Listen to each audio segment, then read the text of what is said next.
There is a very important issue about we have this immediate response, but what about the next month, the next 3 months, the next year? So let's briefly talk about that.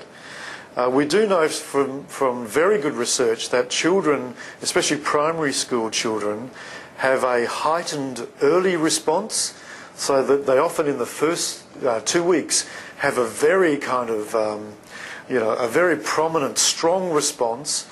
But in children that decays back to normal usually very quickly.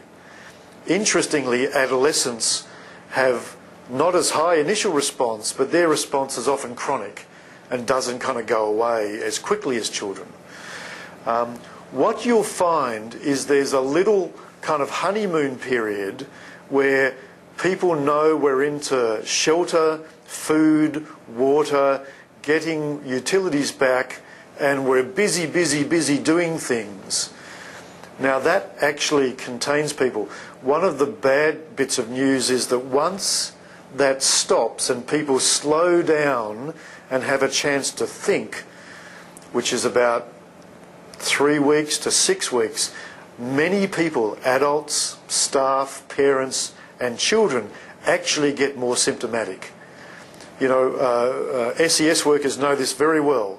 They're not symptomatic until they stop, and once they stop they start having nightmares and flashbacks and dreams and those kind of things. So I would predict that there will be some children symptomatic getting back into school, but week 2 or 3 you might actually have more symptoms, and that first really good reign at school you'll have quite a few distressed children who won't want to go outside, and it's brought back to them the fear of the floods.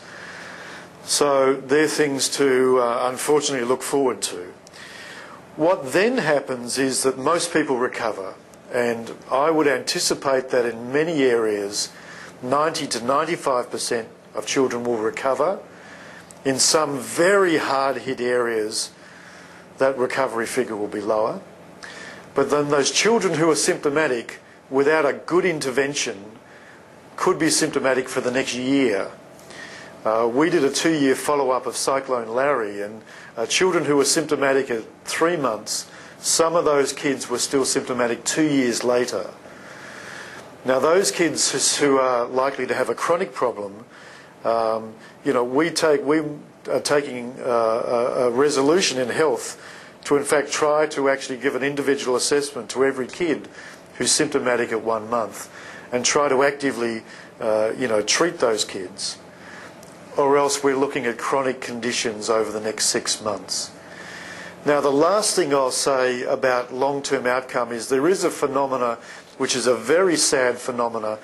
About 6 to 9 months later, some parents' businesses will fail because of financial stress, or a business will fail and their unemployment will become problematic, or the parents will get dispirited because of the slowness of the rebuild. And there is a phenomena 6 to 9 months later where there is family distress and in fact depression because of this kind of second wave of adversity, usually around financial implications and depressions. And we will be doing another podcast about that later on in the year.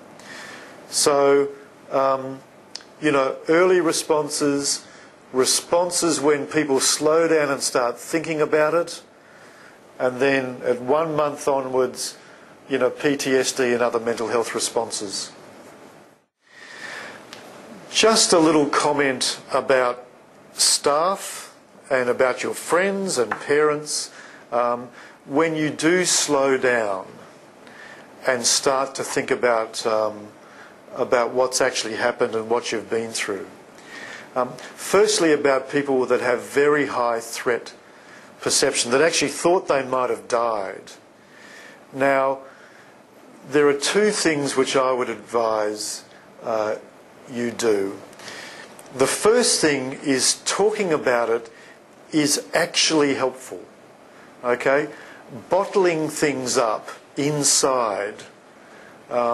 It's just like having a wound that's a bit unclean, and you you sew it up without cleaning it out, it's just going to get worse and worse and worse.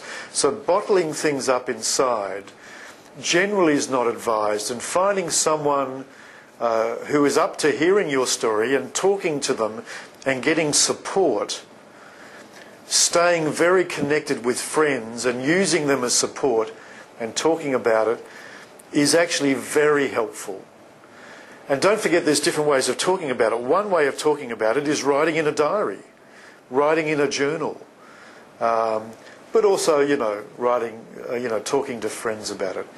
You need to be a bit selective. You can't obviously talk to other highly traumatised people and just upset each other. That's actually not helpful. But talking about what you went through can be actually very cathartic and very helpful. Another tip is that a lot of people have phobic avoidance, which means that they never face the fears in terms of places where they were scared and places where they became very frightened. At the end of the day, the bad news is that if you don't go back to those places, you might never go back to those places.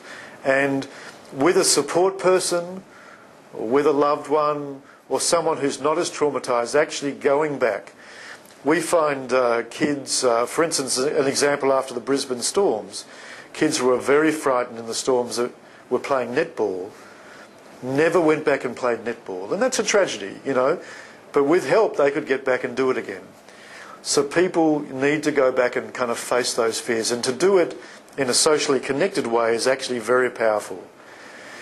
Now, one other bit of advice is that if you can't do that, if you can't face thinking about those things again and talking about it, or going to the place, this is a very good indication you might need some help.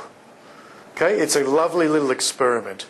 If you cannot go back to that crossing where you were very scared, or that place where you thought you'd be swept away, or if you can't face to go back there or face those thoughts, you might need to go and see your GP and talk about that, or go and see a psychologist through the ATAPS process, or go and see a mental health counsellor.